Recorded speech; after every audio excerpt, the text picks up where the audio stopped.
sayang, sayang, waiting for the kingdom come.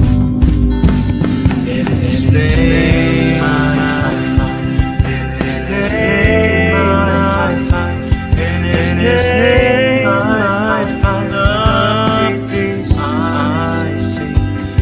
In His name I find, in His name I find, in His name I find the joy I seek.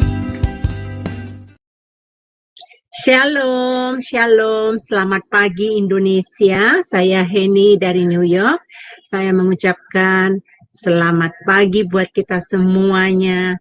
Dan kita berkumpul kembali di Jumsema Adonai karena kita mau bersekutu bersama-sama seperti biasanya kita mengadakan renungan pagi. Hari ini saya pada Bapak Ibu diberikan kesehatan ya dan dibangun dengan segar ya, kita kutu Bapak Ibu untuk hati bersama-sama dengan saya.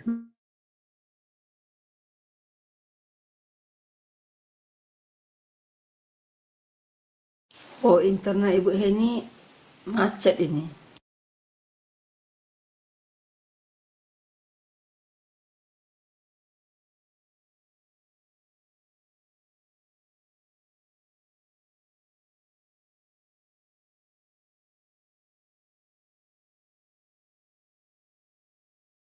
Suaranya nggak ada, Bu. Maaf, dari tadi ya saya nggak ada suaranya ya. Iya, macet, terlempar kayaknya udah. Tadi terlempar, oke nggak apa-apa, saya ulangin kembali ya. Bapak Ibu selamat pagi buat Indonesia. Hari ini kita berkumpul kembali di Jumsema Adonai. Saya percaya kita semua akan beribadah bersama-sama ya.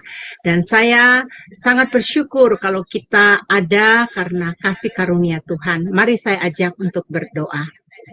Bapa Surgawi, dikuduskanlah namamu, Engkau Raja di atas segala Raja, Allah yang perkasa di dalam kehidupan kami. Sudah layak dan sepantasnya Bapa, kami datang mengucap syukur atas kebaikan-Mu di dalam kehidupan kami. Kalau hari ini Bapa kami masih bisa hidup, itu adalah kesempatan buat kami ya Bapa untuk mengejar goal kami, untuk hidup serupa dan segambar dengan Engkau. Bapak Surgawi, hari ini firman Tuhan yang begitu hidup akan mengisi kebutuhan roh kami ya Bapak. Dan tema hari ini sangat memberkati kami Bapak, yaitu memahami arti mengucap syukur. Bapak berkati hamba-Mu Pendeta Dedi yang akan menyampaikan kebenaran firman ini. Urapi dia Bapak di dalam nama Yesus. Firman-Mu Tuhan tidak akan kembali sia-sia.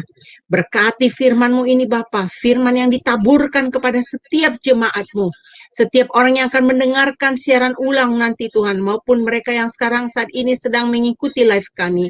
Bapa, kami percaya ya Bapa, berkat-berkat-Mu spesial bagi kami. Terima kasih Bapa, kami naikkan syukur ini hanya di dalam satu nama yang berkuasa, haleluya, amin, di dalam nama Yesus. Baik Bapak Ibu yang terkasih, kita akan mendengarkan pujian yang pertama. Pujian pertama mengatakan, maukah kamu jadi roti? Dinyanyikan oleh Ibu Murni Brandas. Dipersilakan.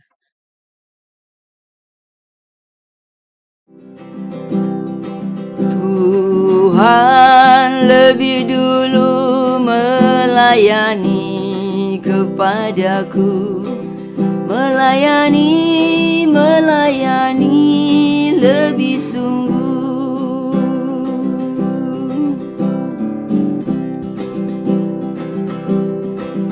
Tuhan lebih dulu mengampuni kepadaku, mengampuni lebih sungguh.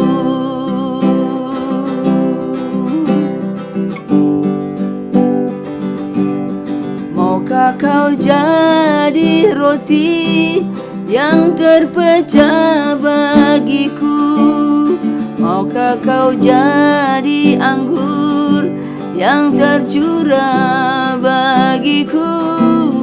Maukah kau jadi saksi memberitakan Injilku, melayani lebih sungguh.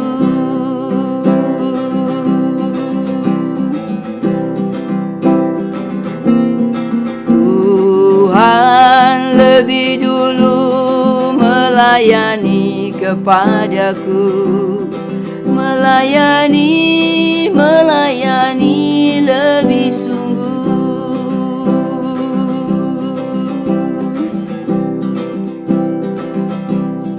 Tuhan lebih dulu mengampuni kepadaku, mengampuni lebih sungguh.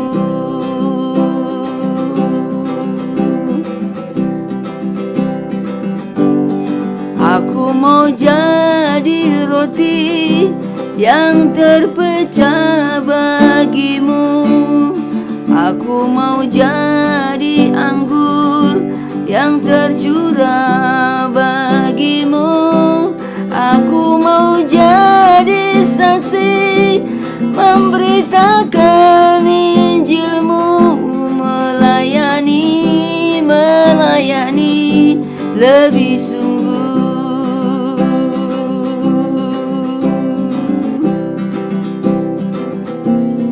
Tuhan lebih dulu melayani kepadaku, melayani lebih sungguh.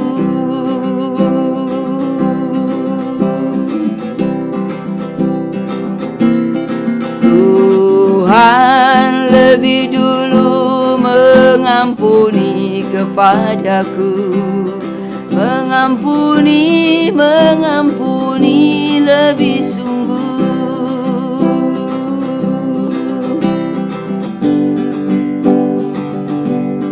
Maukah kau jadi roti yang terpecah bagiku?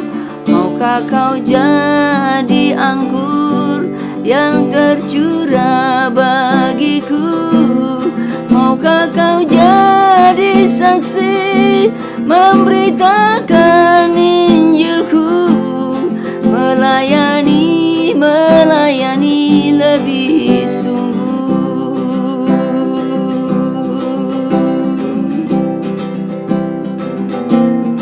Tuhan lebih dulu melayani kepadaku, melayani lebih sungguh.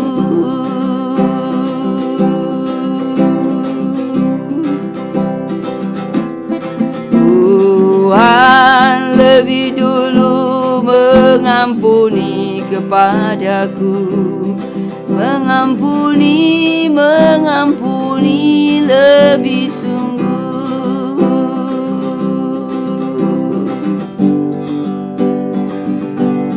Aku mau jadi roti yang terpecah bagimu. Aku mau jadi anggur yang tercurah bagimu. Aku mau jadi saksi memberitakan Injilmu, melayani lebih sungguh.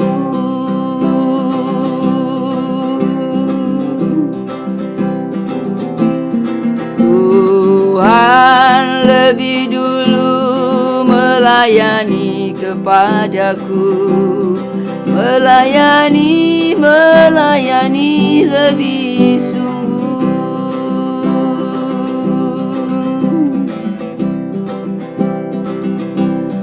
Tuhan lebih dulu mengampuni kepadaku, mengampuni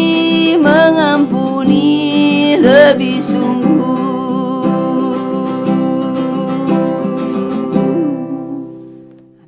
Amin, amin. Amin, puji nama Tuhan ya. Maukah kau jadi roti ya, pujiannya yang sangat-sangat memberkati kita. Terima kasih untuk Ibu Murni yang setia melayani Tuhan melalui pujian dan penyembahannya. Bapak Ibu siapkan hati, mari kita akan mendengarkan firman Tuhan dari Pendeta Dedi Kurniawan. Tadi saya sudah kasih tahu temanya adalah memahami arti mengucap syukur. Kepada Pak Dedi dipersilakan. Sebentar ya teman-teman, mungkin lagi pengaturan sesuatu. Hari ini di New York Bapak Ibu hujan deras. Tadi saya pergi ke rumah sakit, saya pikir saya bisa ambil obat saya, tapi karena handphone saya lowbat ya. Pak Franz, tolong dikasih Pak Dedi yang baru datang, mungkin dia ada hambatan itu, dikasih co-host. Ya, Pak Dedi kelihatannya punya kendala ya Pak Dedi ya. Iya Bu, sudah saya ganti handphone aja Bu. Laptop ini Iya. kadang-kadang suka. Iya, oke Pak. Dipersilakan Pak. Iya baik. Ya Bapak Ibu sekalian, kita akan sama-sama. Hari ini kita belajar dengan satu tema yaitu memahami arti mengucap syukur. Coba kita lihat Alkitab kita bersama-sama Bapak Ibu. Kita buka di dalam Matius pasal 11 ayat yang ke-25 sampai dengan ayat yang ke-26. Matius pasal 11 ayat yang ke-25 sampai dengan ayat yang ke-26. Ya, demikian firman Tuhan. Kalau Bapak Ibu lihat di Alkitab, maka Bapak Ibu akan temukan judul perikopnya di sana adalah ajakan juru selamat. Jadi Tuhan Yesus sendiri yang mengajak dan menjelaskan kepada kita untuk kita tidak melupakan apa yang disebut dengan bersyukur. Ayat 25 dikatakan, pada waktu itu berkatalah Yesus, aku bersyukur kepadamu, Bapa Tuhan langit dan bumi, karena semuanya itu engkau mensembunyikan bagi orang bijak dan orang pandai, tetapi engkau nyatakan kepada orang kecil. Ya Bapa, itulah yang berkenan kepadamu. Dan seterusnya, kalau Bapak Ibu mau lanjutkan nanti di rumah ya. Nah Bapak Ibu, ini adalah ajakan yang Tuhan Yesus ajarkan kepada kita bahwa kita harus mengucap syukur. Bapak Ibu dalam setiap doa orang Kristen coba perhatikan. Selalu mereka berdoa memulai dengan apa? Dengan mengucap syukur. Mengucap syukur. Bapak aku bersyukur, Bapak aku bersyukur. Nah ini benar Bapak Ibu ya. Ini doa yang baik begitu. Karena apa? Karena kalau kita lihat di dalam 1 Tesalonika pasal 5 ayat 18 dikatakan bahwa mengucap syukur dalam segala hal. Ya, mengucap syukur dalam segala hal ini berbicara tentang dua aspek kehidupan. Yaitu apa sih? Nah, Tuhan mau ketika kita mengucap syukur itu bukan hanya pada waktu kita bahagia, pada waktu kita senang, pada waktu hati kita merasa tenang, nyaman, damai, begitu ya. Bukan sekedar itu. Tetapi mengucap syukur adalah dalam segala kondisi kita. Mungkin pada saat kondisi kita kurang baik gitu ya, pada saat kondisi kita kurang beruntung, katakanlah dalam bisnis begitu ya, dalam pekerjaan begitu, kita tetap bisa mengucap syukur.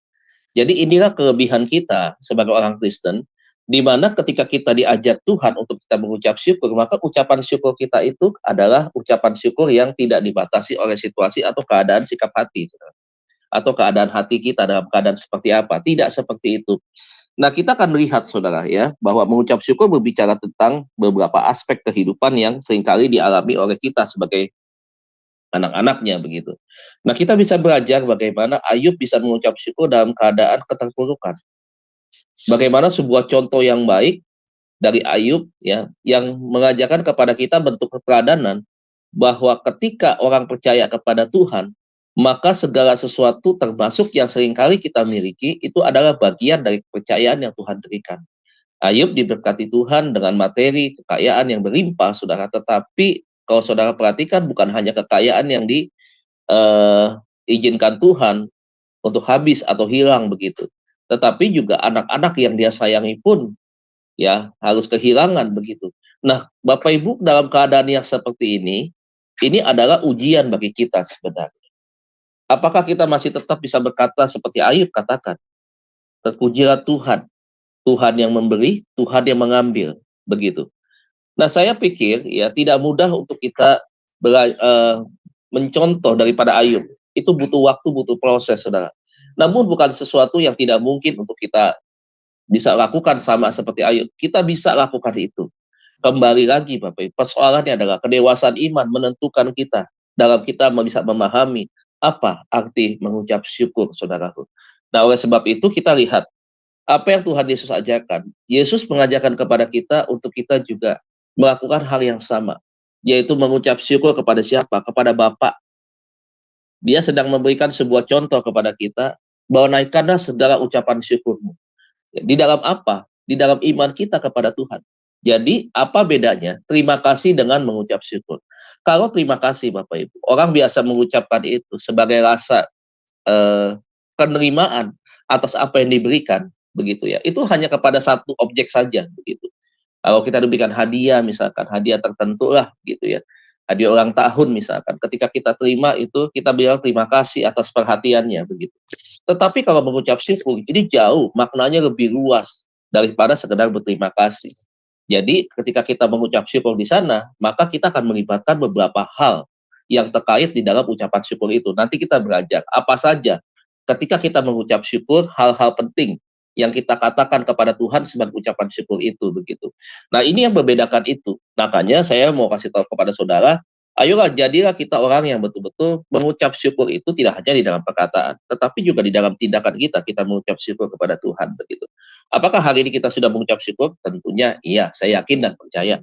Kita memberikan waktu hidup kita untuk Tuhan saja, itu adalah bagian dari ungkapan syukur kita. Betapa besarnya ya rasa terima kasih kita, rasa syukur kita yang melebihi dari segala sesuatu kepada Tuhan. Saya yakin kita semua ingin memberi yang terbaik dari kehidupan kita, karena itu juga berbicara tentang bagaimana kita bersyukur atas kepercayaan yang Tuhan berikan. Bersyukur atas kesempatan kita boleh hidup sampai dengan hari ini, saudara. Nah, ada beberapa faktor yang menyebabkan kenapa orang tidak bisa mengucap syukur. Yang pertama, saudaraku, adalah orang yang suka membanding-bandingkan keadaan dirinya dengan orang lain. Itu yang pertama, ya. Jadi kenapa orang tidak bisa mengucap syukur? Karena itu tadi, suka membanding-bandingkan dirinya dengan orang lain, begitu. Ya, selalu mengatakan bahwa orang lain lebih baik daripada dirinya. Orang lain lebih bisa daripada kita. Orang lain lebih kaya daripada kita. Nah, inilah salah satu penghambat kenapa orang tidak bisa tidak bisa mengucap syukur kepada Tuhan, begitu. Nah, itu seringkali kita alami, kita dengar di sekitar kita. Bahkan ada sedikit orang di gereja juga begitu. Nah, ini adalah salah satu penghambat. Ya, orang yang punya pikiran ya seperti ini adalah orang yang belum memahami tentang arti mengucap syukur. Yang kedua, saudara, hambatannya adalah suka mengeluh atau bersungut-sungut. Kalau saudara perhatikan bangsa Israel selalu menuntut dalam banyak hal, ya, selalu bersungut-sungut, diberkati Tuhan, diberikan makanan oleh Tuhan, diberikan mana di padang gurun, ya, disertai Tuhan dengan tiang awan, ya, kemudian tiang api, begitu ya, selalu mengeluh, tidak ada cukupnya, ya, tidak ada puasnya, tidak ada terimanya, begitu dengan baik. Nah, inilah yang juga membuat orang tidak bisa memahami tentang arti mengucap syukur itu, saudaraku. Yang ketiga, saudaraku, fokus untuk diri sendiri. Jadi orang yang menghambat, ya, atau orang yang tidak memahami arti mengucap syukur itu adalah orang yang fokusnya hanya kepada diri sendiri. Ya, tidak peduli kepada orang lain, tidak peduli kepada hal-hal yang memang harus dia prioritaskan, begitu. Tidak, begitu. Termasuk ya, ketika orang nih misalnya punya kemampuan, begitu, tidak memberikan kemampuan itu untuk menjadi berkat buat orang lain, orang itu juga akan merupakan orang yang bisa bersyukur, begitu. Contoh, saya memberikan pengajaran, pengalaman, ilmu yang saya dapatkan begitu untuk saya berbagi, begitu ya. Nah, orang yang tidak memahami mengucap syukur, dia tidak mau lakukan itu. Kenapa, saudaraku? Orang yang seperti itu, yang fokusnya kepada diri sendiri, itu banyak sekali perhitungan-perhitungan. Ya, kita kan sekolah mahal nih, begini, begitu. Ya, kita kan nggak bisa kasih semua, begitu kan, supaya nanti kita tidak ada pesaingnya. Itu begitu tuh, pikirannya kerdil, sempit. Ya, ini adalah orang yang menghambat nih. Kenapa dia tidak bisa bersyukur, begitu? Karena itu tadi, fokusnya hanya untuk diri sendiri. Fokusnya adalah untuk bagaimana saya bisa mendapatkan kesenangan, bisa mendapatkan apresiasi, bisa mendapatkan sesuatu yang lebih, bisa mendapatkan penghargaan, begitu. Orang lain tidak, yang penting saya sendiri. Yang ini mesti hati-hati. Kalau dia diberkati, orang ini akan menjadi orang yang tipenya muncul dengan segala keserakahan. Dia yakin apa yang dia dapatkan itu hanya untuk dia sendiri, begitu.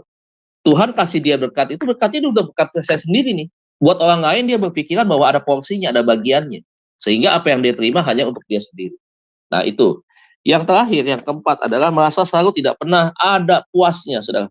Ya, jadi orang penghambat orang untuk memahami dan bisa bersyukur itu karena dia apa? Karena dia merasa tidak puas. Selalu mengejar yang lebih, mengejar yang lebih, mengejar yang lebih. Dia tidak pernah begini, dia tuh tidak pernah merasa bahwa kalau dia mengerjakan sesuatu, ada waktu yang Tuhan akan berikan kepada kita. Keberhasilan demi keberhasilan. Hasil yang akan dicapai. Begitu. Tidak. Tetapi orang yang tidak merasa puas ini, saudaraku, itu seringkali ingin mendapatkan sesuatu, mengejar segala sesuatu itu dengan instan. Gitu. Pengen segala sesuatu bisa lebih daripada orang lain. Tipe orang yang seperti ini tentunya adalah orang yang tidak mau kalah, Bapak Ibu. Tidak mau disaingi. Tetangga sebelah beli rumah mobil baru misalkan. Wah, dia beli mobil baru dengan harga 300 juga. Memaksakan diri untuk bisa lebih punya sama. Gitu. Atau yang lebih. Begitu. Kalau mungkin dengan tingkat level ekonomi yang sama, bisa saling mengejar. Bapak Ibu. Tapi kalau yang tidak punya, bagaimana itu? Nah, udah punya mobil yang mewah, masih nggak lagi cukup. Pengen lagi yang lebih mahal lagi. Begitu. Nggak ada habis-habisnya, Bapak Ibu. Nah, inilah yang menyebabkan kenapa orang tidak bisa mengerti, memahami dengan arti ucapan syukur yang sebenarnya. Nah, sekarang kita belajar bersama-sama apa sih arti mengucap syukur. Jadi arti mengucap syukur itu adalah suatu bentuk dari kita bersikap. Suatu bentuk dari kita bersikap atau sikap hati. Nah, ini. Bersikap itu adalah perilaku kita. Sikap hati kita adalah hati yang bijaksana. Ya, hati yang betul-betul mengerti, memahami kehendak Tuhan. Itu yang bijaksana, ya.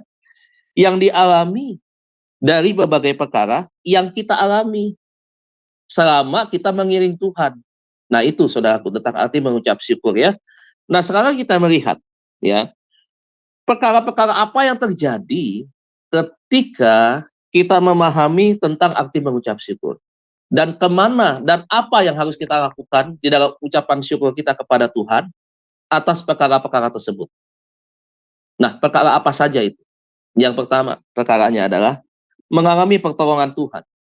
Jadi kita mengucap syukur pertama kali pada waktu kita mengalami pertolongan Tuhan. Nggak usah buka ayatnya, saudara, karena makan waktu, ya. Di dalam Lukas 17, ayat 17, sampai ayat 18. Lukas 17, ayat 17 sampai ayat 18. Dikatakan mengalami pertolongan Tuhan. Apakah kita tidak pernah mengalami pertolongan Tuhan? Saya yakin kita banyak mengalami pertolongan Tuhan. Saya selalu mengingat begini. Tuhan mau mati saja bagi kita. Itu satu karya yang sangat-sangat hebat, luar biasa bagi kita. Kalau saya balik kembali, saya lihat siapa diri saya. Tentunya tidak layak kita mendapatkan kasih Tuhan dengan Tuhan mati di atas kayu salib untuk menebus saya. Begitu. Nah, apalagi pertolongan-pertolongan yang kita alami, ya, yang bersifat terlalu kecil buat Tuhan untuk memberikan pertolongan itu bagi kita, tapi mungkin bagi sebagian orang, setiap masalah yang kita hadapi, setiap pergumulan itu, kita anggap berat, besar begitu. Tetapi sebenarnya itu bagian terlalu kecil bagi Tuhan. Kita menganggapnya sudah terlalu berat. Tetapi itu pada akhirnya kita mengalami pertolongan Tuhan. Nah, kita bisa melihat bagaimana Tuhan datang ke dalam dunia ini tidak hanya menjalankan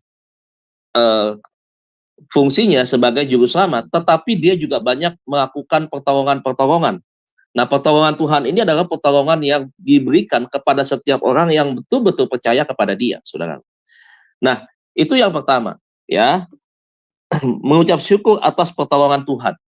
Yang kedua, saudaraku, ya, bersyukur atas pengharapan kita kepada Tuhan. Itu yang kedua. Nah, pengharapan ini berbicara soal apa sih? Pengharapan itu adalah berbicara tentang segala keinginan kita. Segala keinginan kita yang timbul dari iman, berarti ini urusannya iman nih, saudaraku. Bukan sesuatu yang muncul keinginannya dari daging. Bukan dari dunia, bukan. Tetapi dari iman. Dan pengharapan kita. Pengharapan kita ke depan tentang apa? Misalkan tentang pelayanan kita, tentang kesehatan kita, tentang masa depan kita, tentang segala sesuatu yang kita kerjakan. Itu kita taruh lewat doa kita di bawah kaki Tuhan. Untuk apa? Untuk kita percaya satu kali janji Tuhan itu terjadi di dalam kehidupan kita. Karena iman itu yang menjadi dasar kita untuk kita bawa kepada Tuhan. Itu yang disebut dengan pengharapan, ya. Dan kita yakin lewat janji-janjinya Tuhan itu kita akan melihat bagaimana pengharapan kita itu tergenapi. Berarti ada waktu dan proses yang akan kita jalani dan kita akan melihat pengharapan kita di depan adalah pengharapan yang pasti, bukan pengharapan yang mudah-mudahan. bukan pengharapan yang tidak ada jawabannya. Saya yakin pengharapan yang kita taruh di bawah kaki Tuhan, yang kita taruh di dalam nama Tuhan Yesus Kristus, kemudian kita imani, adalah pengharapan yang akan kita lihat, kita akan tuai hasilnya ke depan. Nah, Bapak Ibu, kita buka 1 Petrus pasal yang pertama. 1 Petrus pasal pertama. Nanti minta tolong Ibu Heni ya, Bu. 1 Petrus pasal yang pertama, ayat yang ke-13. 1 Petrus pasal yang pertama, 1 Petrus pasal pertama, ayat yang ke-13.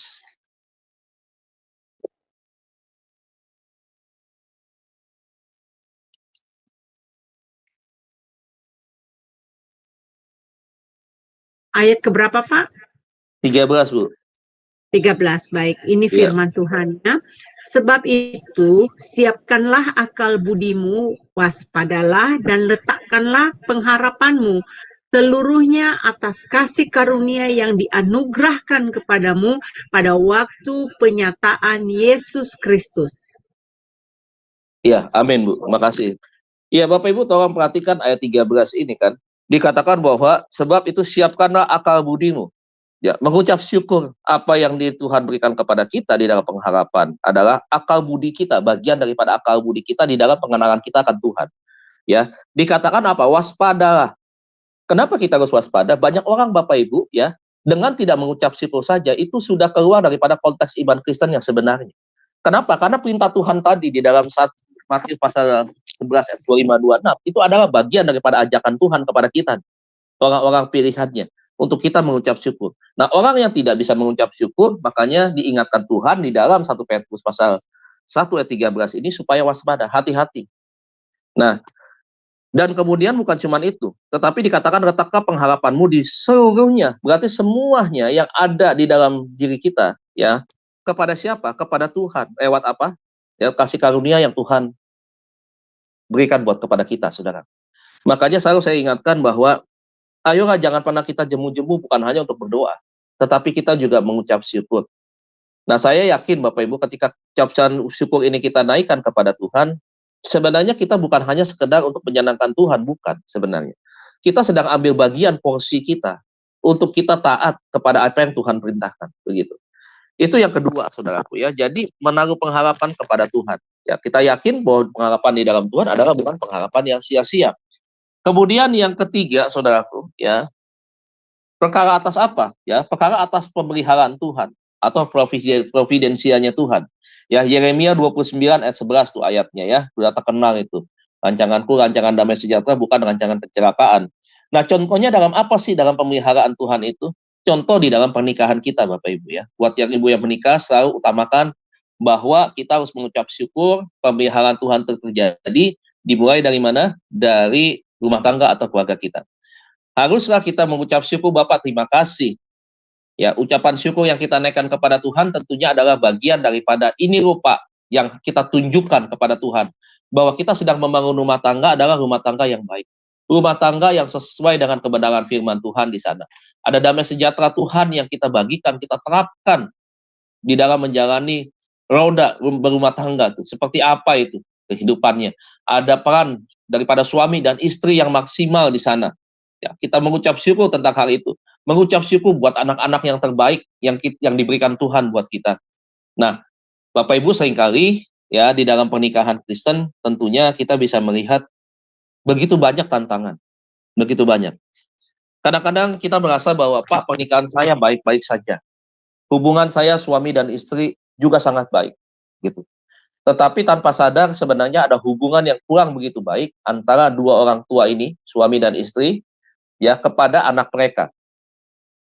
Nah, untuk hubungan dengan anak tentunya kita harus kembali melihat Bapak Ibu ya, bahwa ketika Tuhan ya mempersatukan kita, ada tanggung jawab yang Tuhan tidak yang Tuhan berikan kepada kita, tanggung jawab tersebut yang tidak boleh kita lupakan.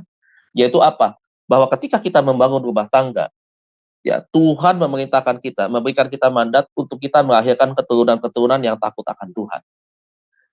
Nah, ketika anak-anak kita lahir, sebagai orang percaya tentunya kita mengucap syukur buat anak-anak yang sudah kita miliki, dipercayakan begitu. Tetapi jangan lupa nih Bapak Ibu, ketika anak-anak kita diberikan kepada kita, ya, untuk kita didik, diberikan tanggung jawab oleh Tuhan untuk kita besarkan mereka, mengajarkan kepada mereka tentang nilai-nilai kehidupan dan juga nilai-nilai iman kepada mereka. Jangan sampai akhirnya itu tadi ya, nilai-nilai iman ya itu akhirnya tidak bisa berjalan dengan maksimal.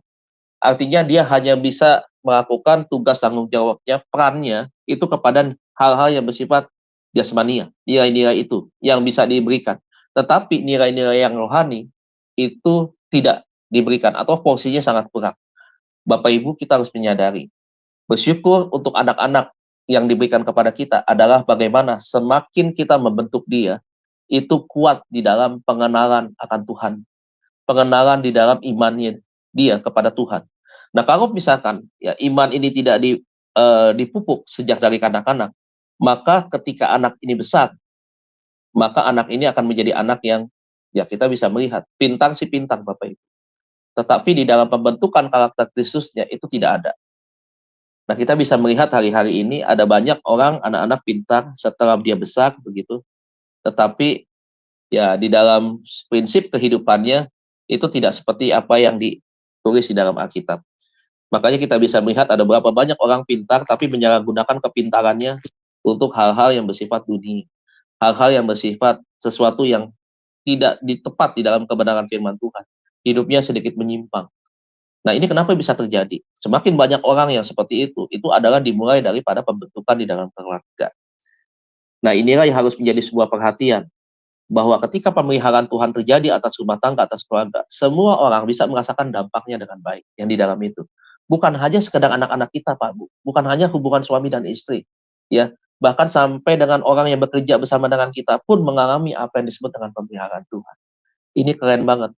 Kita dipelihara oleh Tuhan, ada pemeliharaan Tuhan di sana terjadi atas kehidupan kita, dan ada dampaknya tuh. Nah, itulah berbicara tentang pemeliharaan Tuhan. Ada dampak buat orang lain. Kalau kita diberkati, maka orang lain juga akan merasakan apa itu berkat yang daripada Tuhan. Nah, inilah Bapak Ibu, ketika kita bisa menyadari bahwa pemeliharaan Tuhan itu tidak hanya berbicara tentang pekerjaan, tidak hanya bicara soal cita-cita, tidak hanya bicara soal bisnis ya dan lain sebagainya, tetapi juga berbicara tentang itu tadi. Bagaimana Tuhan memelihara kehidupan kita dimulai dari rumah tangga kita, keluarga kita. Nah, ini Bapak Ibu, kita harus mengucap syukur untuk itu. Anak-anak yang baik yang hari ini, yang sudah mapan bekerja, apakah kita pernah doakan mereka, Tuhan terima kasih, bersyukur Tuhan, Tuhan percayakan kami sebagai orang tua. Kami sudah melewati masa-masa yang tidak mudah, masa-masa yang berat sebagai orang tua, mendidik anak dari bayi, dari nol, dari lahir, begitu ya, sampai dia besar, dia lulus kuliah, sampai dia bekerja, dia menikah lagi. Ingat tuh Bapak Ibu, yang dia bawa itu adalah didikan iman kita di dalam hidupnya dia. Jangan sampai pernah lupa, begitu. Dia bawa itu didikan dari rumahnya. Takut akan Tuhannya dia terima itu dari orang tua mereka. Rajin ibadahnya dia terima itu dari rumah tangga papa mamahnya begitu. Sehingga membentuk anak-anak yang punya kualitas. Bukan hanya di dalam bidang pengetahuan, tetapi yang lebih lagi, dia punya kualitas yang lebih daripada sekedar pengetahuan. Yaitu apa? Iman di dalam Tuhan. Ayo kita bersyukur nih, jangan sampai lupa seperti itu. Ya. Yang keempat Bapak Ibu, ya, atas perkara apa sih kita harus bersyukur? Ya, atas segala berkat yang kita terima. Di dalam Efesus pasal 1 ayat yang ketiga, itu ayat firman Tuhan ya. Efesus pasal 1 itu ayat ketiga, atas segala berkat yang kita terima. Nah, Bapak Ibu, kita mesti memahami apa itu istilah atau definisi tentang berkat. Berkat itu tidak hanya berbicara soal materi. Berkat itu tidak bicara soal uang. Berkat itu bukan berbicara soal harta. Berkat itu bukan berbicara soal jabatan. Berkat itu bukan berbicara tentang rumah yang besar. Berkat itu bukan berbicara tentang deposito yang banyak. Berkat itu bukan berarti perhiasan yang kita pakai. Ya, kita sudah punya berlian yang lebih daripada 2 karat, misalkan ukurannya seperti itu. Bukan itu Bapak Ibu. Itu adalah bagian yang kita terima, ya, karena itu adalah sesuatu yang Tuhan percayakan bagi kita. Kita melakukan bagian kita. Kemudian selama kita menjalani bagian kita dengan baik, dengan takut akan Tuhan, maka ada bonus-bonus yang Tuhan berikan. Saya yakin Bapak Ibu, segala fasilitas yang kita terima hari ini, rumah yang saya dapatkan, mobil yang ada, kendaraan yang motor yang saya ada, itu semua datangnya dari Tuhan. Itu berkat-berkat Tuhan. Dan saya tidak pernah mengatakan bahwa ini karena kehebatan saya. Tidak. Saya tahu tentang arti mengucap syukur itu adalah ketika saya menyadari bahwa ini adalah yang Tuhan berikan. Bagian, itu materi ya. Tetapi berkat yang lebih besar itu adalah berkat damai sejahtera. Berkat apa? Sukacita. Mujizat yang kita terima daripada Tuhan. Jadi kata berkat itu, ya pengertian itu sangat-sangat luas sekali. Nah, banyak orang akhirnya memahami pengertian berkat itu dengan mengartikan hanya dua itu tadi. Ya, materi dan apa? Kesuksesan begitu. Sebenarnya tidak sekedar itu. Banyak sekali ya. Tentang apa lagi? Kesehatan kita. Tentang tugas pekerjaan kita, itu bicara soal berkat. Tentang apa yang kita jalani hari ini, rencana kita ke depan, itu adalah berkat Tuhan. Begitu. Pelayanan kita pun termasuk berkat yang daripada Tuhan. Jadi tidak bisa dibatasi dengan hanya materi saja, Bapak Ibu. Ya, ini mesti kita pahami dan kita mengerti. Kalau kita bicara soal berkat, maka maknanya luas.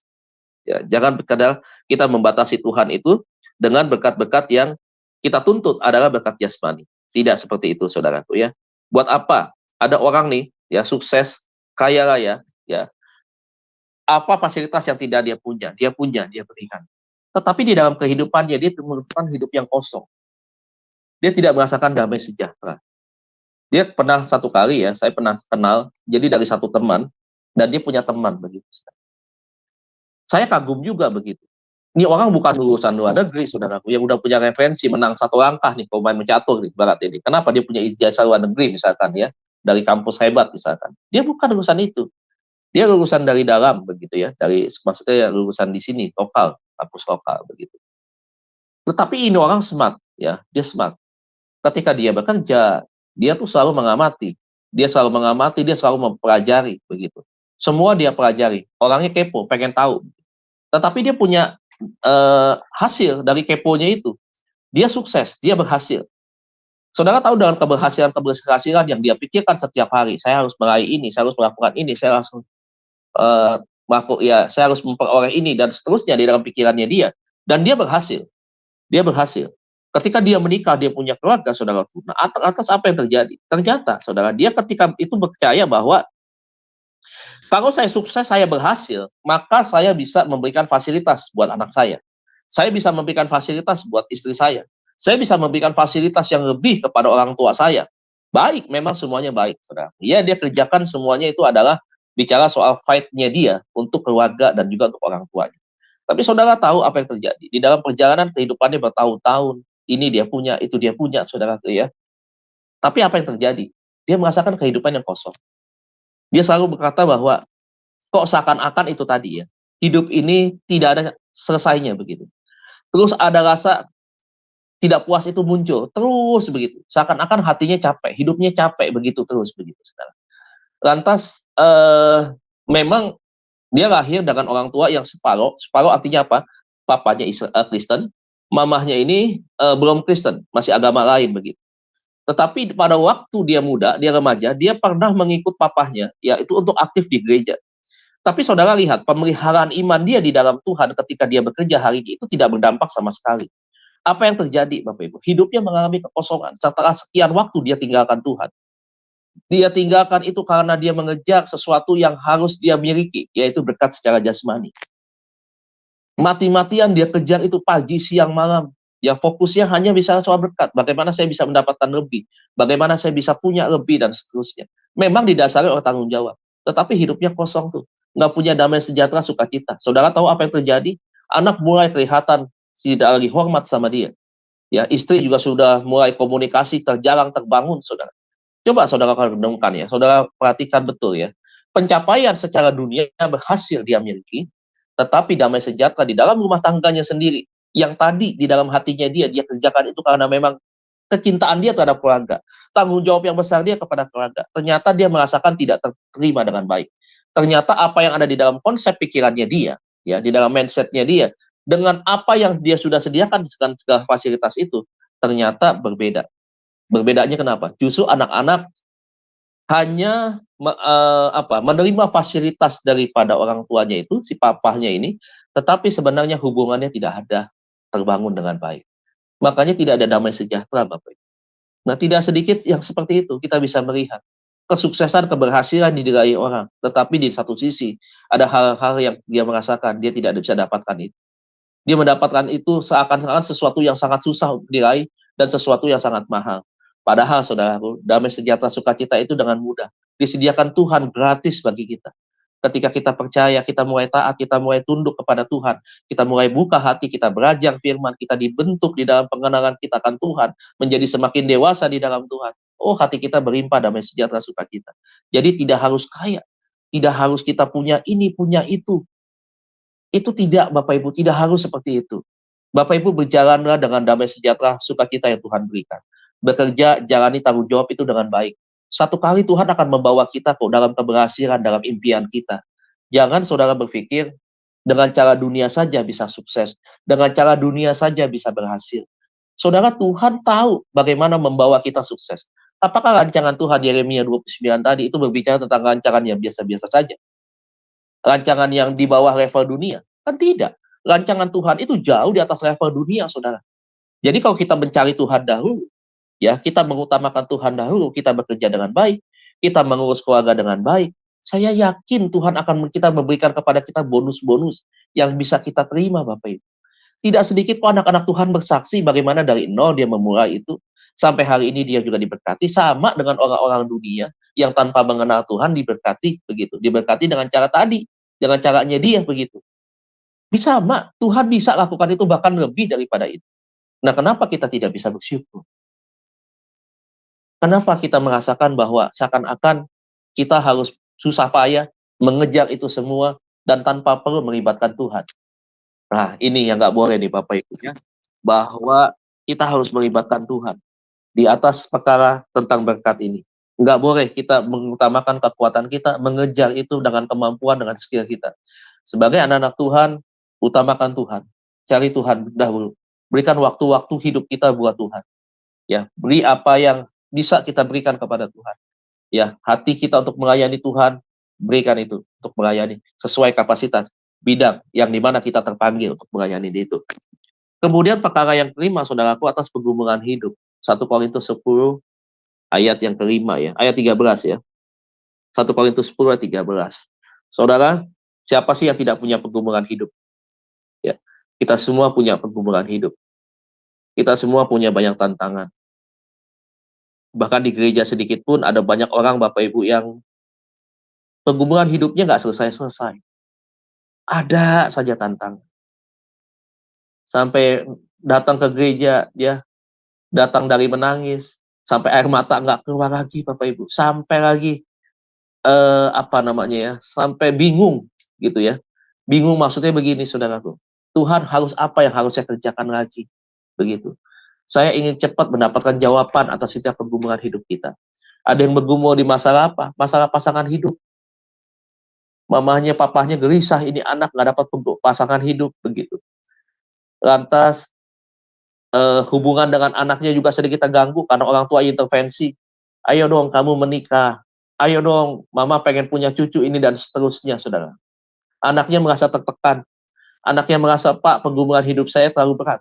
Begitu. Saya diminta oleh papa mama, udah jangan banyak pilih-pilih, padahal saya tidak pernah memilih-milih calon pasangan hidup. Yang saya minta daripada Tuhan adalah yang seiman, yang sepadan, begitu. Tetapi seringkali begitu, saya diminta sama papa itu untuk cepat, ayo cepat dong, begitu. Padahal saya sudah jelaskan ke papa dengan berbagai alasan, Bapak Ibu. Ada pergumulan masalah ekonomi, pergumulan rumah tangga. Yang paling banyak pergumulan rumah tangga hari-hari ini. Jujur saja gereja banyak PR-nya di dalam hal ini ya Bapak Ibu ya. Pergumulan di dalam rumah tangga itu seringkali menjadi sebuah bahan ya. Bahan yang disampaikan oleh jemaat ya tentang bagaimana di dalam pergumulan rumah tangga itu ya bukan hanya sekedar faktor keuangan. Tapi faktor-faktor yang lain itu ada di sana dengan segala macam kasus dan kasus yang muncul begitu. Nah, ini saudaraku, ya, yang kelima atas pergumulan hidup. Yang terakhir, yang keenam, yaitu atas anugerah keselamatan yang diberikan. Yohanes pasal 3 ayat 16. Ya, perkara apa di dalam mengucap syukur? Ya, yang keenam adalah perkara atas anugerah keselamatan. Keselamatan yang diberikan kepada kita sebagai anak-anak Tuhan yang percaya bahwa sampai hari ini kita harus mengerjakan keselamatan itu, Bapak Ibu. Ya, Bapak Ibu, ada banyak orang berbicara tentang pandangan-pandangan tentang keselamatan. Ada yang mengatakan bahwa sekali selamat tetap selamat. Ya, ya itu pandangan doktrin mereka begitu. Ya, saya tidak seperti itu ya Bapak Ibu ya. Saya mengatakan bahwa pandangan sekali selamat tetap selamat itu adalah paham yang sangat berbahaya, sangat berbahaya. Pada akhirnya keselamatan itu akan dianggap remeh, akan dianggap enteng begitu. Padahal kita harus mengerjakan keselamatan itu dengan takut dan gentar kepada Tuhan. Artinya takut dan gentar kepada Tuhan itu sungguh-sungguh. Takut itu menunjukkan rasa hormat, bukan takut seperti kita ketakutan gemetar-gemetar begitu, ya seperti seorang anak kecil ketakutan dengan bapaknya sampai depresi, stres begitu, bukan. Tetapi takut ini menunjukkan rasa hormat kita yang besar kepada Tuhan, begitu. Jadi keselamatan ini sangat penting, Bapak Ibu. Kalau orang tanya kepada saya, Pak, apakah keselamatan itu bisa hilang? Ada banyak teolog punya pandangan yang berbeda. Tapi saya sederhana hanya lihat seperti ini. Bahwa Tuhan datang ke dalam dunia ini membawa keselamatan kekal. Keselamatannya bersifat kekal. Karena dengan keselamatan yang Tuhan berikan buat kita, itu membawa kita masuk di dalam kekekalan, berjumpa dengan Tuhan, ya, membawa kita masuk ke dalam surga. Tetapi Bapak Ibu, ya, keselamatan yang diterima oleh seseorang, yang dia yakini dalam imannya dia bahwa Yesus adalah jalan satu-satunya, jalan keselamatan. Tidak ada pribadi lain. Mau nabi hebat apapun nggak berlaku. Karena nabi tidak membawa keselamatan. Yang membawa keselamatan itu hanya Yesus. Keselamatan. Yang bisa menyelamatkan hanya Yesus. Ya. Musa nggak bisa. Musa itu diperintah Tuhan ya untuk membawa keluar bangsa Israel. Siapa lagi? Ya, semua nabi-nabi tidak bisa membawa keselamatan. Yang membawa keselamatan itu hanya Yesus, hanya satu pribadi ini. Makanya dia merupakan satu-satunya jalan. Walaupun ada banyak tokoh-tokoh hebat di Alkitab, tetapi yang memberikan keselamatan dan kepastian kita dalam kehidupan kekal itu adalah Tuhan. Makanya saya selalu bilang begini, kita harus jaga ini. Ini modal yang sangat penting di dalam iman kita. Ayo kita mengucap syukur kalau kita hari ini kita sudah menjadi anak Tuhan, orang pilihan Tuhan. Dengan mengucap syukur itu, kita harus menjaga keselamatan itu. Karena orang bisa kehilangan keselamatan, Bapak Ibu. Orangnya bisa kehilangan keselamatan. Tetapi keselamatan Tuhan itu bersifat kekal. Itulah yang membawa orang masuk ke dalam kekekalan. Sampai kapanpun Tuhan hari ini tidak ada secara fisik, Roh Kudus bersama dengan kita. Tetapi keselamatan itu masih terus berlaku buat manusia yang akan datang begitu ya. Yang akan membawa orang masuk kepada tempat di mana Tuhan mengharapkan bahwa tidak ada yang binasa begitu. Di sana. Tetapi orangnya ini yang bisa kehilangan keselamatan itu. Makanya saya bilang hargai keselamatan itu. Ini sangat penting bagi kita. Buat apa kata Tuhan? Kita mendapatkan semua seisi dunia ini, tetapi pada akhirnya kita tidak selamat. Kita dikenang orang tenar, ya, pelayanannya bagus begitu. Kalau kita khotbah ribuan orang sudah menanti itu. Bahkan bangku harus ada ekstra bangku yang ditambah gitu, karena terlalu padatnya itu. Orang yang hadir pengen melihat pengajaran kita begitu. Nah, bukan karena kehebatan prestasi sukses kita, jabatan kita, kehebatan kita berpolitik, kita menjadi anggota partai politik, kita menjadi anggota pemerintahan. Bukan itu, Bapak Ibu. Yang terpenting itu ada keselamatan. Kerjakanlah semua panggilan kita ya dengan takut akan Tuhan. Apa saja. Bukan berarti saudara tidak boleh terjun ke partai politik, saudara tidak boleh menjadi orang di pemerintahan. Bukan itu. Tetapi jangan lupakan, bukan itu prioritas utama. Prioritas utama kita adalah keselamatan di dalam Tuhan. Ini yang harus kita pegang, kita pelihara, Bapak Ibu. Ya, jangan berpikir kalau kita sudah selamat, ya udahlah, artinya udah selamat kok, udah ditebus oleh Tuhan kok. Makanya kita sembarangan hidup. Kita tidak bisa menjaga hidup kita dengan baik. Kita asal-asalan menjalani kehidupan ini. Kita menyepelekan keselamatan itu. Wah, ini repot. Repot. Ya, tidak ada ajaran yang seperti itu. Ya, tidak ada. Pokoknya firman Tuhan mengatakan kepada kita, kita harus menjaga dan kita harus menjaga keselamatan yang Tuhan berikan. Lewat apa, saudara? Lewat hidup kita. Gitu. Mengerjakan itu dengan sungguh-sungguh. Bapak Ibu, saya selalu prihatin dengan kehidupan hari-hari ini. Begitu banyak orang yang kembali berubah ya. Kembali kepada sifat atau kehidupannya yang lama. Saudara, jangan pernah berpikir sejak COVID, orang imannya semakin teruji. Bapak Ibu, saya kan hamba Tuhan. Hubungan saya setiap hari ya pembicaraan, pertemuan, begitu. Itu kan dengan banyak hamba-hamba Tuhan. Apakah ketika kita berbicara tentang runtuhnya, rontoknya iman hamba-hamba Tuhan, itu hanya berbicara tentang ketika zaman Antikris? Jangan ya Bapak Ibu ya. Jangan kita berpatokan kepada itu. Jauh masa Antikris nanti itu lebih berat lagi ujian imannya. Sekarang saja nih, sejak COVID saja, banyak pendeta-pendeta yang rontok. Belum Antikris nih, belum masa aniaya nih. Belum. Walaupun tanda-tandanya kita lihat semakin dekat, semakin kuat tanda-tandanya ke depan ini. Masa itu akan datang. Tapi saudara lihat hamba-hamba Tuhan, rontok Bapak Ibu. Banyak yang jatuh hari ini. Banyak yang tidak bangkit lagi. Banyak hamba-hamba Tuhan tinggalkan panggilan hidupnya sebagai pelayan Tuhan, sebagai abdi Tuhan. Dia tinggalkan. Ada yang hari ini sudah tidak melayani lagi. Ada yang bekerja hari ini. Ada yang apalagi, ada yang betul-betul tidak melayani. Ada yang bisnis hari ini, dagang kecil-kecilan. Ada yang tidak melayani lagi, saudaraku. Ada yang nge-grab sekarang. Coba saudaraku. Sudah tidak rasa punya semangat lagi. Sudah merasa bahwa kayaknya gagal mereka. Sepertinya Tuhan tidak menyertai dia secara kuat begitu. Sehingga akhirnya apa yang terjadi, mereka mundur daripada Tuhan. Saudara, ini baru COVID aja. Sedih Bapak Ibu, sedih kalau kita berbicara tentang ini tadi, bahwa kita harus menjaga keselamatan, bahwa kita harus bisa bersyukur dengan apa yang kita hadapi. Nah, itulah pada akhirnya akan memberikan efek yang kurang baik. Nah, ini kita lihat ya, kenapa pada waktu COVID, jemaatnya lari tinggalkan mereka. Mereka sedih, mereka menangis. Saya bangun pelayanan ini, belasan tahun Pak, puluhan tahun saya bangun. Ada yang kami bangun, Pak, kami tidak mampu lagi, keuangan sangat-sangat mendesak, kami tidak mampu bayar sewa, kami tidak bisa lagi pakai tempat ini dan seterusnya, saudara. Kenapa hanya melihat dari persoalan manusia, kalau kondisi keadaan masalahnya seperti itu? Kenapa tidak datang kepada Tuhan? Sebenarnya mungkin bisa saja dia datang kepada Tuhan. Tetapi itu tadi, saudara, namanya proses, itu tidak mudah. Banyak orang gagal di proses. Bapak Ibu, apakah kita hari ini menjadi orang yang bersyukur atau tidak? Proseslah yang menentukan. Perjalanan waktulah yang menentukan. Nah, mari kita menjalani kehidupan ini. Memahami tentang arti bersyukur. Lewat 7 perkara ini, 6 perkara ini Bapak Ibu. Kita harus percaya kepada Tuhan. Bahwa mengucap syukur itu bukan hanya berbicara soal untuk kita. Tetapi mengucap syukur itu juga berbicara tentang bagaimana iman kita ya terbentuk. Iman kita dewasa di dalam Tuhan. Dengan Tuhan, terima kasih. Terima kasih untuk apa yang saya kerjakan. Tuhan, terima kasih untuk segala sesuatu yang Tuhan berikan. Nah, inilah Bapak Ibu yang menjadi perenungan kita. Tetap semangat menjalani kehidupan ini. Jangan mundur seperti banyak orang di waktu-waktu yang sekarang ini sedang kita lakukan bersama-sama perjuangan itu. Supaya kita menjadi orang yang pada akhirnya unggul. Ya, unggul dalam pengertian punya kekuatan bertahan sampai garis akhir.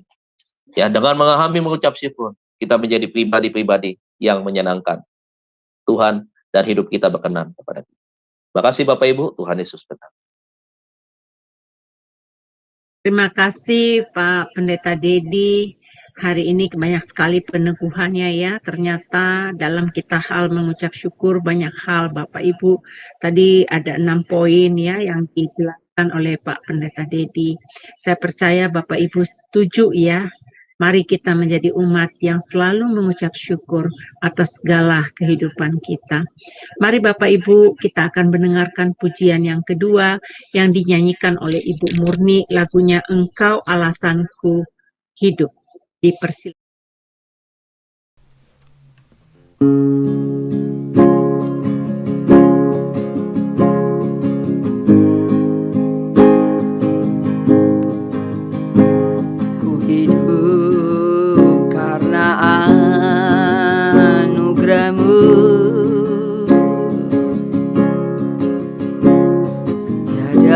Satu pun dapat ku banggakan, semua karena cintamu.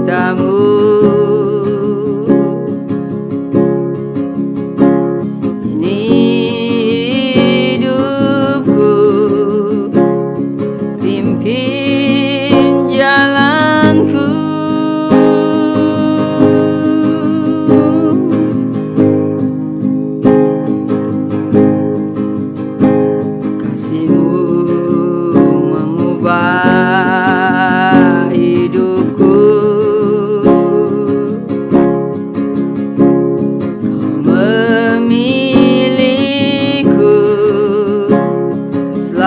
selamatkan hidupku, semua karena cintamu.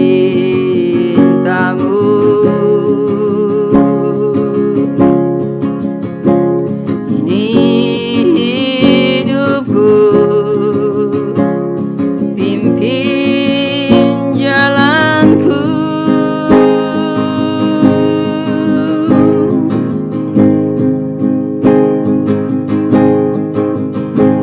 Yesus pegang erat tanganku,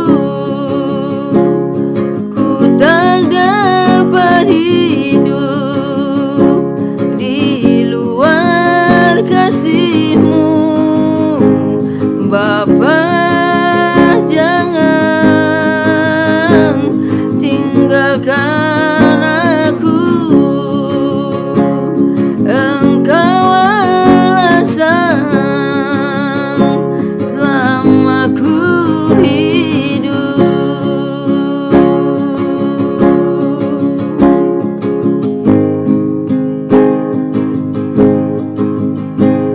Ku hidup karena anugerah-Mu, tiada satu pun dapat ku banggakan, semua karena cinta-Mu. Ini hidupku, pimpin jalanku.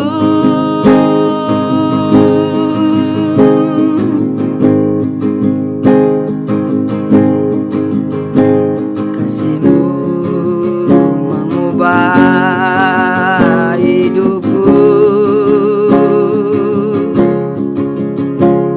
Kau memilihku,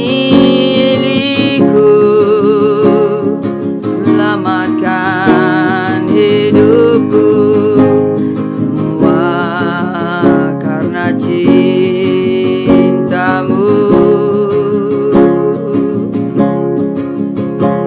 Ini hidupku, pimpin jalanku.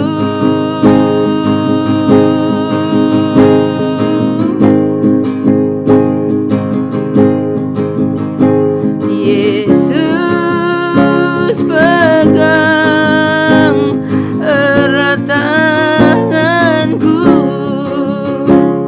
ku tak dapat hidup di luar kasih-Mu, Bapa.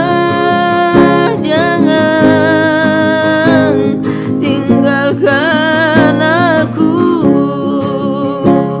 Engkau alasan selama ku hidup, Bapa. Jangan tinggalkan aku, Engkau alasan selama ku hidup.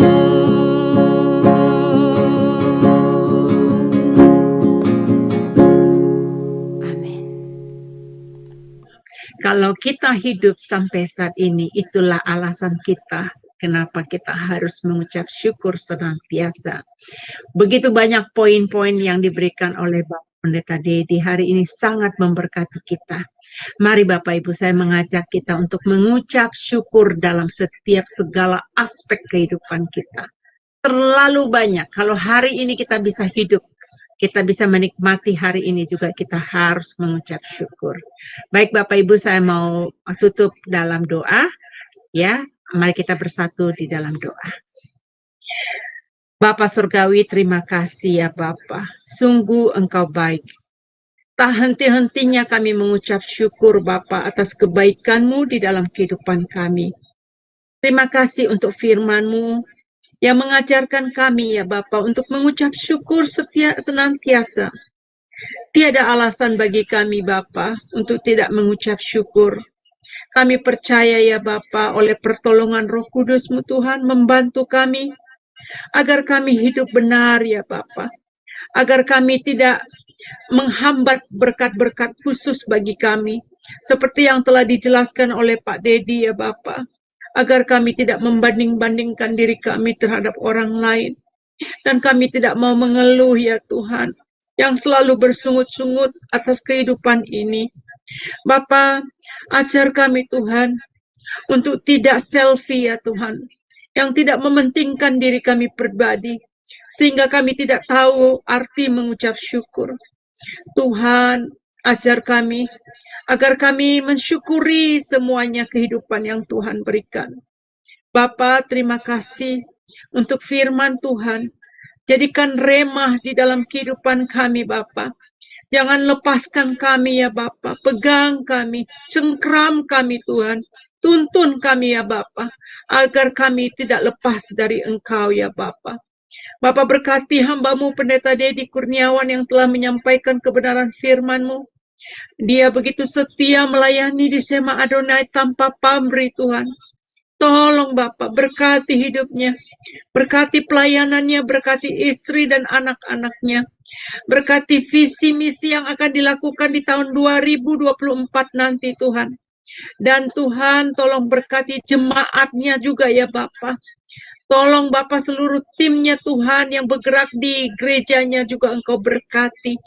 Bahkan sebentar bulan depan ini Tuhan, kalau Bapak Pendeta Dedi harus traveling sampai ke Semarang, ada pelayanan di sana. Kami mau bawa dia saat ini Tuhan di dalam tangan kasih-Mu. Biar semua itu lancar ya Bapa. Tidak ada hambatan ya Tuhan. Bahkan Engkau pakai dia double porsi. Tuhan untuk memberkati umat-Mu yang ada di Semarang kelak Tuhan. Seperti Engkau memberkati Sema Adonai. Bapa Surgawi berkati jemaat-Mu yang telah mendengarkan kebenaran firman-Mu. Berkati hamba-Mu ini Tuhan untuk yang dapat melayani Engkau. Hamba mengucap syukur Tuhan kalau hamba bisa melayani di Sema Adonai. Begitu juga tim kami Tuhan. Kami mengucap syukur Tuhan. Ini adalah privilege. Ini adalah satu kesempatan kepada kami. Ini satu kehormatan bagi kami. Tuhan, buat kami selalu setia Tuhan di dalam hal melayani-Mu Tuhan di tempat Sema Adonai ini. Bapak Surgawi, begitu juga teman-teman yang ada di live streaming yang saat ini sedang mengikuti siaran Sema Adonai ini. Berkati mereka Bapak, sama seperti Engkau memberkati kami semua. Terima kasih Bapak, di dalam nama Yesus kami mengucap syukur. Haleluya. Amin. Bapak Ibu yang terkasih di dalam Tuhan, besok pagi ya, kita masih kembali bersama-sama. Pendeta Dedi Kurniawan akan mengajarkan kita besok di dalam renungan, apa itu true worshiper. Jadi besok kembali bersama-sama kami, Pendeta Dedi Kurniawan akan melayani kita. Dan Bapak Ibu, saya juga mengumumkan kepada Bapak Ibu semua, bagikan video ini, sebarkan ini untuk bisa mendapatkan berkat kepada orang lain ya Bapak Ibu ya. Saya mengucap syukur karena Sema Adonai saat ini sedang ditonton oleh banyak orang, semakin naik ya jumlahnya ya. Nah, maaf juga kalau suara saya kurang begitu jelas karena internet saya dari pagi ini naik roller coaster ya. Naik ke atas, turun ke bawah lagi, jumping-jumping terus dia. Jadi saya minta maaf. Bapak Ibu yang terkasih, saya mengumumkan kembali bahwa apabila Bapak Ibu ingin didoakan, ada pergumulan khusus, atau ada yang Bapak Ibu kenal, saudara, ya, ada keluarganya, atau bahkan ada temannya yang perlu didukung di dalam doa. Sampaikan kepada kami, kita akan doakan bersama-sama. Tentunya saya mengundang Bapak Ibu juga untuk bergabung bersama kami untuk mendoakan pokok-pokok doa ini ya Bapak Ibu ya. Baik Bapak Ibu, sebelum kita menyelesaikan acara renungan kita, mari kita menerima berkat dari Bapak Pendeta Dedi Kurniawan. Dipersilakan Pak. Ya, mari kita berdoa. Bapak terima kasih, hamba bersyukur buat Sema Adonai yang luar biasa. Bersyukur Tuhan buat hamba-hambamu yang ada di Sema Adonai, Bu Heni, Pak Aras, Bu Murni, Tuhan, Pak Fran, Pak Agus, bahkan juga kepada hamba-Mu yang lain Tuhan, Bu Hana Tuhan, Kau menolong mereka semua Tuhan. Mungkin hamba tidak menyebutkan mereka satu persatu, tetapi setiap tim yang ada di dalam Sema Adonai Tuhan berkati, khususnya berkati Bapak Pendeta Daniel Palungan sebagai gembala Tuhan, kami percaya tangan Tuhan terus tolong dan memberkati. Mari Bapak Ibu, angkat kedua tangan kita, yang berkati daripada Tuhan. Diberkatilah apapun yang hari ini kita kerjakan untuk kemuliaan Tuhan. Diberkatilah di dalam aktivitasmu, diberkatilah dalam kesehatanmu, diberkatilah dalam pekerjaan bisnis, berkati dalam pelayanan. Dan terimalah berkat Allah Bapa kita di sorga dengan cinta kasih Tuhan yang begitu sempurna, kebaikan daripada Tuhan Yesus Kristus, perlindungan penyertaan Allah Roh Kudus akan terus menyertai kita semua sampai pada akhirnya. Dan kami percaya bahwa sampai Tuhan Yesus datang di awan-awan permai, menjemput kita semua, menjadikan kita pemenang, bahkan lebih daripada pemenang. Yang percaya dan berkati bersama-sama kita katakan, amin, amin. Amin, amin, amin. Terima kasih Bapak Pendeta Dedi atas pelayanannya. Terima kasih, Bu. Tuhan memberkati Bapak sepanjang hari ini. Selamat beraktivitas ya buat Indonesia. Terima kasih, Baik Bapak Ibu, sampai ketemu besok. Ya, dan kita menunggu kedatangan Bapak Ibu besok pagi jam 5.30. Dan malam ini ada pelajaran dari Ibu Pendeta Suryani jam 21:10 malam ini ya. Harap Bapak Ibu bergabung bersama kami. Tuhan Yesus memberkati.